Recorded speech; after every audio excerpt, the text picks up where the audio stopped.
Obiano is a candidate of the All Progressive Grand Alliance, APGA. Chief Obiano was born in 1957 in Aguleri town in Anambra North Senatorial District. A chartered accountant by profession and a graduate of the Harvard Business School, his professional experience in accounting and audit spanned over 3 decades has taken him to the very top at Texaco and Fidelity Bank.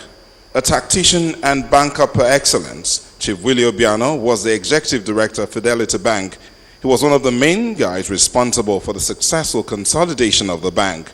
As the ED of the Fidelity Bank, Chief Obiano was in charge of business banking, corporate banking, not bank financial institutions, treasury. For the November 16 election, Chief Obiano will fly the flag of the All Progressives Grand Alliance. Dr. Ifeanyi Patrick Uba is the candidate of the Labour Party. Born into a humble family of Mr. and Mrs. Alfonso Uba of Umuanuka in Otolonewi in 1971.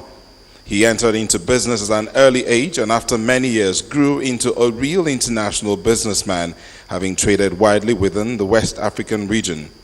He is currently sitting on the board of over 7 companies.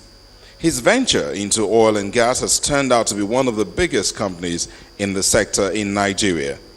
Dr. Ifeanyi Uba is a philanthropist and has helped many to achieve their life goals. He is flying the flag of the Labour Party for the Anambra Governorship elections come November 16. Comrade Tony Okechukwu Nwoye. He is a candidate of the People's Democratic Party, the PDP. The politician in him has been evident from his days as a student union leader. He led many struggles in pursuit of student and youth welfare, transcending the Nigerian borders. He has once led the Nigerian delegation to the World Youth Summit in Venezuela. In 2005, he was elected the Assistant Secretary of the PDP in Anambra State, a position he held till 2006. While in that office, he was beckoned on to occupy the vacant office of the state chairman of the PDP in Anambra State. He assumed the office of the state chairman of the PDP from 2006 till 2009. Comrade Nwoye is believed to have worked hard for his party both on the state and national levels. Little wonder he has received plenty of support since he won the primaries. Come November 16, he is holding on to the flag of the People's Democratic Party. Last but not the least, Mr. Godwin Chukwunenye Ezimo is a candidate of the Progressive People's Alliance, PPA. He is from Umuchu in Agwata local government area of Anambra State. A publisher and businessman, Mr. Ezimo is a man whose journey into politics didn't begin only by seeking elective offices. He has over the years devoted resources in support of those willing to serve the people of Anambra State. His strides to fly the flag of the All Progressives Congress left some footprints in the party. Mr. Ezimo envisioned an Anambra that will help build a secure and investment-friendly state where an enabling environment will be challenged and motivating the people for development. For now, November 16, Mr. Ezimo will be flying the flag of the Progressive People's Alliance. Well, ladies and gentlemen, there you have it, a profile of the candidates.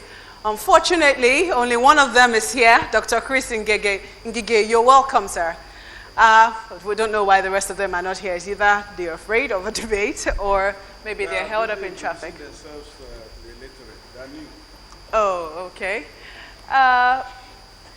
Well, for some time now, you have been serenaded with the campaign posters, the billboards of these candidates, all of them telling you that they want to take you, the good people of Anambra State, to another level. The question is, how do they intend to do just that? That's why we're holding this town hall conversation. And we're hoping that at the end of it, you should be making an informed decision. But we already regret that only one of them is here right now. So we will listen to him and what he has to say. Dr. Chris Ngige, you have a couple of minutes to open the floor and tell the people of Anambra State what exactly you intend to do for them as governor of this state if you're elected. Thank you, Madam Moderator. My dear good people of Anambra State, I'm Dr. Chris Mwabezenkike. I'm a serving senator of the Federal Republic of Nigeria, representing the people of Anambra Central Senatorial District. I was governor here from 2003 to 2006, 33 months, May 29,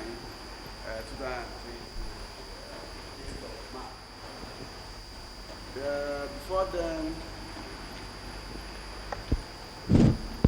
Before then, I started my working life as a medical officer with the National Assembly Clinic in Lagos, after which I was absorbed into the Federal Ministry of Health after the military coup that happened in December 1983. And I now became a staff of the Federal Ministry of Health. I rose to become a deputy director in charge of hospital services before I joined Parties and Politics in 1998. I was a founding member of the People's Democratic Party, PDP, and I was even an officer of the party, serving as Assistant National Secretary and Zonal Secretary in charge of Southeast. I was an NEC member of the party. I left the party after I became governor because I was really, as a matter of fact, forced out of the party by those who wanted to deregister some of us. I became an Action Congress member and flew the flag of Action Congress in 2010 governorship election in this state. Later, I also flew the flag again for the Senate seat in April, May of 2011. I know that I want to seek your vote to come back.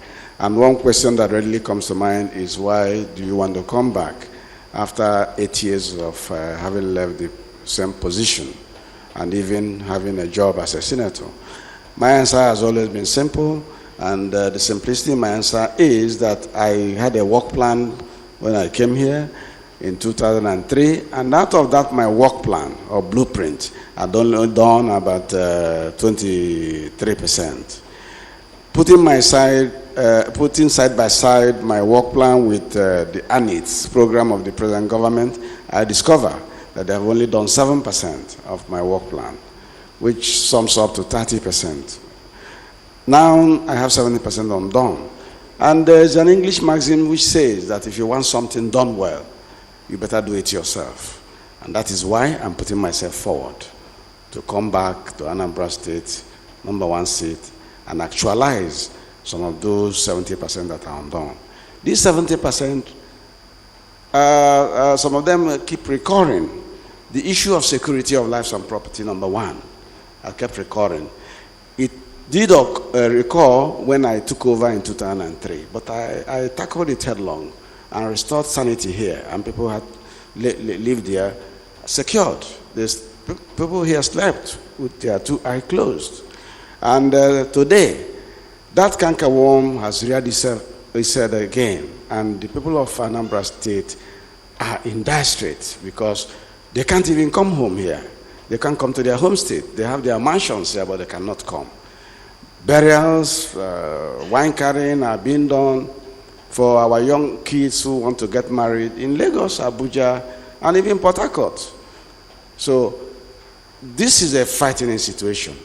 It's customary to the Igbos of Southeast, not to talk about the people of Anambra State. And I want us to put a stop to that. We will put a stop to that by engaging our youths. Because I believe in prevention, that prevention is better than cure. I'm a medical doctor by training, and in medicine, that is the first maxim we do. Because it will cost you more to do curative care than to prevent it. Prevention of insecurity will bring down the high cost of even buying the security gadgets that are needed. But I want to tackle them in a two-pronged attack. First, I want our youth, because this is a youth-based program, I want to say that I want to train our youth in such a way that they have work. Unemployment is the major cause of insecurity in the southeast, especially in Anambra State. So I want to tackle insecurity from the base. First, my school system has to change. The curricula has to change. I want to put skill acquisition into the school curricula. I had tried it the first time before, and that is why I had 20 pilot secondary technical schools. In the technical wing of the school, people are taught how to paint, do painting, plumbing, welding, carpentry, electrical wiring, tailoring, and all the other skilled acquisition jobs. This is because our educational system is fundamentally flawed. If you go to a place like Ghana, all the schools are mostly in the main, 80% technical secondary based. I'm afraid I'm going to have to cut you there. Yes. It's okay to clap if you're impressed. But we will take a break.